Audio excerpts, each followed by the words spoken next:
High on Life's been out for a couple years, but recently, just last month, it came out on the PlayStation Plus monthly games, so I figured, hey, now's probably the perfect time to actually platinum this game. I originally played it when it came out on Xbox back in 2022, and I adored every ounce of this game, but now, obviously, since I got my PS5, I figured this was just a platinum trophy video waiting to happen. And for my second platinum trophy, this one wasn't very hard at all. It was definitely grindy. PlayStation Profile rates it at 3 out of 10 and about 12 hours of playtime. I agree with the 3 out of 10 difficulty, but it took me about 20 hours to play it.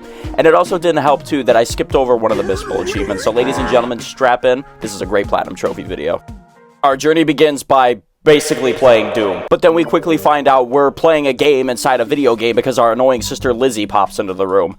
I never thought I'd have to see her annoying face again. But basically, our mom and dad are gone for the weekend, so Lizzie's like, yeah, let's throw an epic party and whatnot and do a whole bunch of drugs. But then quickly, we get overrun by an alien cartel known as the G3. And basically what these guys' whole mission is to use the human race as a drug. I'm not even kidding. This game, I didn't mention it, but this is made by the creators of Rick and Morty, so it's gonna be wild. We're also then introduced to our first Gatlian, which is the name for the guns in this game, named Kenny. Can you pull the inhibitor chip out of me? Kenny, being the goat that he is, quickly lets us know that he is not a part of the G3, and he was abducted from his home planet Gatlian, and instructs us to grab a warp crystal and get the frick off planet Earth, dog. And after our house gets warped from planet Earth, we arrive in a giant alien city known as Blim City. And then while we're here, we basically get an overall plot summary of what's about to go down in this game. As we talk to this giant old purple alien fart, we learn that he was a former bounty hunter, and that we are now going to resume his position as the bounty hunter to take down these G3 cartel leaders. And just for future reference, this little pink guy's name is Pseudo. He's important, he becomes a trophy later on in the game, but not till the very end. The giant purple alien fart named Gene also then all of a sudden just starts living in his house, and he puts up the Bounty 5000, which is what we use to actually track down these G3 cartel leaders. And the first one we end up fighting is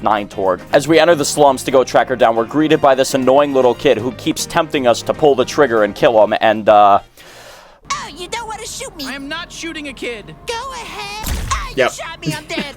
All right there, are you happy now? Well, I didn't think we'd be allowed to kill him. Yeah, normally, killing children in games isn't allowed, but he's dead. We killed this kid. Are you happy now? Yes. We killed the kid. Yes, I am. He's dead now. Kenny, I am Eat happy. for everybody, Ray. Yes, because there's my trophy. yeah, the first trophy of the game, you literally have to kill a child. But that's our first trophy out of 45, so progress, people. So as the game progresses, we learn about different little combat mechanics you can use with the different Gatlians, and Kenny has one called the Glob Shot, which is where you can just juggle enemies, and this is where we end up picking up our second trophy. There we go. There it is. We then just proceed to battle through some enemies in the slums trying to get to Torg, but Gene also instructed us that another Gatlian and a knife he used to use while bounty hunting, get a load of this, guys, his name is Knifey. I know, round of applause. But here we actually end up picking up our second trophy, and this is going to be a reoccurring pattern you'll see throughout the rest of this video. Come here, Knifey. Hey, bring a knife to a gunfight. Knifey lets us do some sick finishing moves on enemies, but also lets us crack open collectibles called lug locks, and he acts as a grappling hook. Yes, I know, a modern game without a grappling hook would be blasphemous. And this leads us to the first boss fight with Torg, who really relies on Knifey's new grappling mechanics, and this gives us a trophy for killing the boss, but I also discovered a little Easter egg afterwards, I'm pretty sure. Hey, I'm 5 Torg. Thank you for killing my evil clone. I don't mind. Well, hey, what are you doing? I can't feel that, you know. Wait, whoa. I didn't know about this. Is this a secret trophy right here? I don't ever remember this. Well, it would have been cool if this was a secret trophy. It unfortunately wasn't, but nonetheless, it was a cool little Easter egg we found out. So now we end up making our way back to the house to turn in our bounty with Torg. But we learned that Knifey and Gene low-key have some bad beef, and here's where we end up getting our next trophy by taking Knifey's advice and stabbing Gene. And chat, this is where we get our next trophy. Stab Gene with Knifey. Hey, don't knife the hand that feeds. And now here comes one of the first possible missable trophies, but thankfully I'm such an elite gamer and didn't miss this one. But there's this kid and his dad that you have to talk to between every boss fight that you do, but in order to start this trophy, you actually have to go to the pawn shop and buy a drum. Rubus. And that right there was my big mistake, chat. There were two bosses that I could do, Douglas and Krubus. I was actually supposed to do Douglas first, but thankfully being the big dumb idiot that I am, I did Krubus first. Not a whole lot happens in this section. We basically help out these like wannabe Care Bears, freeing them from the slavery that Krubus has put them under. But along with that also we're introduced to Warp Discs, which is a trophy that we will come across later throughout the playthrough. And since I made a big goof in the trophy order, instead of bossing around the Care Bears, we have to do what is called Bureaucracy Simulator, and literally just sign papers for like 5 minutes. And that basically leads us to our next boss fight with Krubus. And while he does a lot of teleporting, it is definitely a lot more difficult than 9 Torque. He's still not bad at all. And then given I'm playing this game on normal difficulty, so we get our next trophy for killing Krubus, and then along with that, we also get another trophy for getting the next Gatlian, Gus. Ooh, satisfied. Oh yeah, now we got Gus. That's right, obtained Gus. This is our new Gatlian, chat. Upon arriving back home, we turn in our Krubus bounty, and then we settle a debate between our sister and the giant purple alien fart Gene. Then we do our next check-in with the little kid and his father for the missable trophy, and then we're off to the next boss, baby. And since I made the big mistake by not doing Douglas first, now we're doing Douglas next. Yippee! While on our way to look for Douglas, we're stopped by these construction workers, and yeah, I ended up shooting all of them.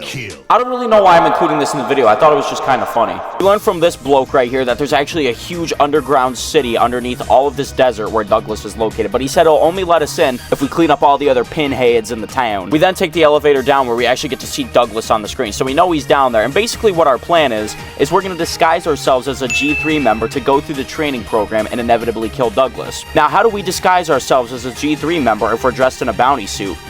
We gotta get gooped, of course. So then we sit through this whole training module that Douglas oh so kindly provided for us, and then he makes us wait there for an hour, but thankfully we found a secret entrance rather than waiting a whole hour for us to be free. And then we're introduced to this freak named Dr. Joopy, and you guys remember at the beginning of the video when I said that I played this game before? He's not legit, chat. This is Douglas right here, I remember. And since I accidentally skipped that missable trophy, we actually got a cool little piece of dialogue right here. Since we have Gus, he's able to actually sniff out that Dr. Joopy is in fact Douglas after we do a whole bunch of puzzles for him. If I was lying, would I make myself so vulnerable? Shoot his ass. Trust me. Damn you, you idiots. How did you... Fuck. Gotta get to my suit. Interesting. Oh my gosh. My first playthrough, I don't ever remember that happening. Like them figuring out, oh yeah, this is Douglas. Yeah, so now we basically just end up fighting his dead body in a spacesuit. It's actually kind of messed up. Douglas's boss fight definitely takes it up a few notches. He's bouncing off the walls, shooting at you, and then you got a bunch of panels that get electrocuted beneath your feet, so you got to be constantly swinging around like Peter Parker. But other than that, he wasn't too bad of a boss, so we end up getting a trophy for killing him, and then we get another trophy for getting our next Gatlian. Then after we turn our bounty, and we sit on the couch with Gene, and we're introduced to this character called Klug Nugman, who's running for mayor, and sees that we are actually trying to take down the G3 cartel, so he calls us in and gives us a little mission debrief that he wants to help us. But like most other things in this game, he's not all that he seems. Klug then gives us this human rescue device, which we actually use to save trapped humans in some of the other worlds that we're going to go to, and this will come very important in the future for a quote-unquote secret ending for a trophy. I then quickly do a little quick trophy, which involves me going to this very ghetto chef in the middle of Blim City and buying the theater warp disc, and this awards us with a trophy once we spawn it in. Telling me that this was very bad what they show. Oh, we paid for the rights to put a whole movie in here. Discover the movie theater. Oh, do I even have to watch the movie? Thankfully, I didn't have to watch the whole movie, and also, even if I did, I don't think I'm allowed to show anything that's in it. But now we decide to take a quick little nappy, and once we wake up, we're awarded with a brand new, fresh, cool toy, aka the jetpack, which gives us the Are You Packin' trophy. And while we're in this section of the game, we have to pay a visit to this fellow right here. This is one of the missable trophies, and basically, to put this in PG terms, he sells a lot of alien glue, and all we have to do is carry it to the end of the game. That's about it. And then that leads us to our next boss, or bosses, because next is the Screndel Bros, and there's 3 of them. We end up exploring the Screndel Bros lab to gain intel on where they are. Before that, we end up getting our next Gatlian, which is Creature. A creature feature. There he is. Obtain creature. Then after a whole lot more shooting, it's finally time to fight the Screndel Bros, which I may or may not have died a couple times. Okay, maybe a couple more times. But yeah, these guys nonetheless to say were probably the trickiest boss yet. Finally, dude. Yes. Who's the boss? Defeat the Screndel brothers.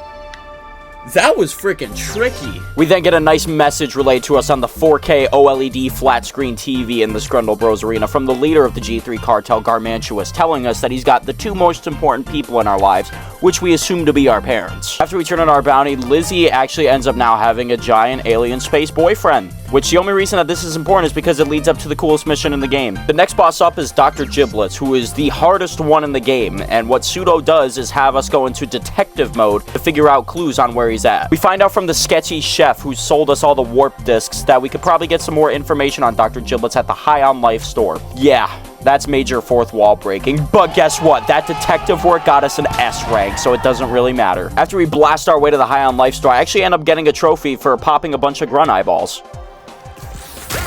Hey, there it is. I scream, you scream. I was gonna say, it's about time we should be nearing this trophy. But there we go. Pop 20 grunt eyeballs. Finally, bro. And as we make our way to the High on Life... Holy horse balls.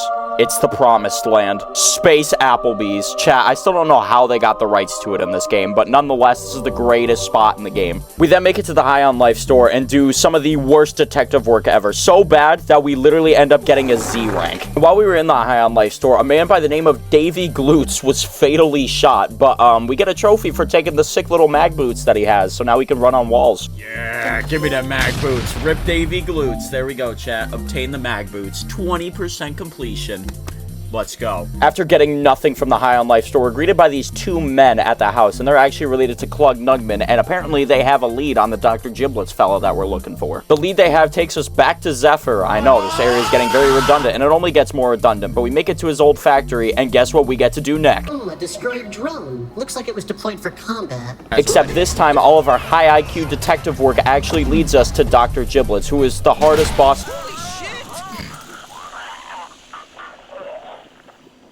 I think that's Dr. And that's it. Giblets. Hardest battle in the game. There it is. Defeat Dr. Giblets. That's it. Yeah, the so-called hardest boss in the game ends up killing himself, but at least this cool little battle arena test that he puts us through makes up for it. After we make it out of the arena as we're heading back home, we find one last Gatlian, and this is unarguably the greatest one, but unfortunately he's a little all not there, so we don't get to use Let's Do It instantly. We then give Let's Do It to Gene in hopes that he can fix him, and Gene also gives us the great news that Lizzie has been gone for a while and apparently kidnapped by her alien boyfriend. He used to pray for times like this. We leave behind the other Gatlians because Kenny apparently has some tragic story that he has to tell us, but on our way to the finest establishment, Space Applebee's, we end up seeing the kid on the TV to get the one missable trophy, A Starfish is Born. Kenny, shut up! Thank you! Oh my gosh, a starfish is born. Okay. We then arrive at the Holy Land, or I mean, Space Applebee's, and the tragic backstory that Kenny tells us is that he is the sole reason that the G3 cartel destroyed his home planet, Gatlia. Yeah, no one really cares, to be honest. Unfortunately, we find out Lizzie was just abducted by her alien boyfriend, but here we get our next trophy for paying our bill at Applebee's. Oh shit, yeah. Bingo. Can't dine and dash. Eating good in the neighborhood. Kenny then decides to own up the truth to all the other Gatlians, and to no one's surprise, they all eventually start to hate him now. As we make our way to the next boss, Nipulon, Creature tries to de-escalate the situation at the saloon, but it just doesn't work out. We once more get all gooped up, and this time we are taken to a spa for the G3 members where our next boss, Nipulon, is located. His boss fight's actually really rad. He basically just takes you on an entire acid drug trip, and you're just hallucinating the entire time. And here is also where we get, by far, the funniest trophy in the game. This one that says you spent all your in-game playtime at an alien strip club. Oh, that's permanent, by the way. And that's all that's it. That's it. Spent 15 hours at the alien strip club. When me and my buddies were all first playing this game, this was the biggest hoot around town. I forget who the first person was to get this trophy, but we were all eyeing him up. And then we have a bonding moment where all of a sudden all the Gatlians become friends again, and then we end up killing Nipulon by using all four of the guns at once, which is pretty rad. Oh my gosh. Hey, self-actualization. And as we're getting geared up to fight Garmantuous, aka the final boss, we finally get the introduction to Let's Do It. Let's do it. Les, I can't. Let's do it. I'm so sorry. Let's do it. All right. Hey, we got let's this. do it. There we go. We then head back to Earth to find out it is an absolute wasteland, but not only that, we also find out that Let's Do It is actually cracked, dude. While in this mission as well, we also get another trophy where Pseudo does his whole YouTube outro, basically. And just like that, now it's time to fight Garmantuous. And obviously, since he's the final boss, you'd think he'd be difficult, but believe it or not, he's actually probably the easiest. Oh, he's 1 HP. There we go. Legendary Bounty Hunter. Now, there's actually a breaking point in this boss fight where you actually shove a bomb inside Garmantuous, but we find out that it doesn't go off, and now Kenny wants us to sacrifice him so he can go inside and detonate the bomb. However, one of the trophies requires us to put a different Gatlian in there, and I picked none other than Let's Do It. Skip it about and that. Oh my god. There we go. Playing favorites. There we go, chat. Sacrifice a Gatling other than Kenny during the fight against Garmantuous. And that's the end of the main game, but we also do get our trophy for carrying the gallon of alien glue the entire game. And just like that, now it's cleanup time. And the first one is an RNG one where we have to get this specific show on the TV and watch it for the entire 8 minutes it's on. Next is the quote-unquote secret ending, where we actually have to go to the human saving center where we warp all the humans. And thankfully the game was kind enough to provide us the trophy before we entered the very gory room. Then begins the very tedious grind of opening every single lug locks box, but after taking a break I decided to buy all the warp discs and get a trophy for spawning in all the different warp discs that are in the game. Holy shit. Hey, there it is. Okay, I was getting worried. Seeing all the sites. Unlock and explore every collectible warp disc. I had my recording paused when this trophy popped, but basically when you open the lug locks you get trading cards, and once you get all of them, you get the playing card to get trophy. And then I also cracked open the last lug locks chest, and that gave us the lug locks genocide trophy, and now all that was left was the bounty forms. Kill myself is what I do. Wait at a first. second. But before I go into why these were so much of a nightmare, I actually went and started a new save to get the gun Sweezy so I could obtain the trophy that I missed gunning for your job. Hey, there it is.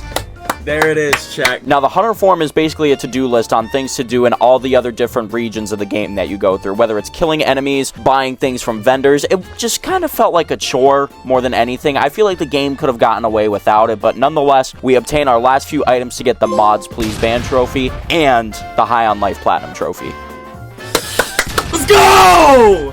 Call your loved ones. Call your loved ones. High on Life Platinum trophy. There we freaking go, baby. Let's go.